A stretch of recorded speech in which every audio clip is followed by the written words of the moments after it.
Welcome back to another video. మా దగ్గర అయితే ఫుల్ వర్షం పడుతుంది. సరే ఏమైనా చేసుకుందామని చెప్పి ఆలూ బజ్జీ ట్రై చేస్తున్నా. ఫస్ట్ అయితే ఆలూ పీల్ తీసేసి స్లైస్తో ఉంటే స్లైస్తో కట్ చేసుకోండి. నేనైతే నైఫ్తోనే కట్ చేస్తున్నా.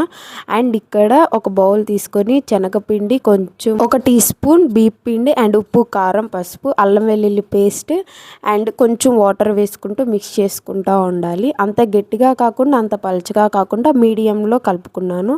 ఆయిల్ హీట్ అయ్యాక ఆ ఆలూ స్లైసెస్ని పిండిలో కలిపి ఆయిల్లో వేసుకోవాలి. ఇక్కడ డాడీ హెల్ప్ చేస్తున్నారు నాకు. ఇలా చల్లటి వెదర్లో వేడివేడిగా బజ్జీ, పకోడీ ఏమైనా తింటే బాగుంటుంది కదా. Now tasting time. నేనేమైనా చేస్తే వాళ్ళు ఫస్ట్ నాకు బాగుందా లేదా అని చెప్పాలి. అప్పుడే నాకు సాటిస్ఫాక్షన్ అవుతుంది. అండ్ ఇక్కడ డాడీ ఎక్స్ప్రెషన్స్ చూడండి. తిని చెప్పు డాడీ అంటే అలా ఎక్స్ప్రెషన్స్ ఇస్తున్నాడు. ఇండస్ట్రీ ఫీల్డ్లో ఉండాల్సినోడు పొరపాటున ఎల్ఐసి ఏజెంట్ అయ్యాడు. ఆలూ బజ్జీ అయితే బాగా కుదిరింది.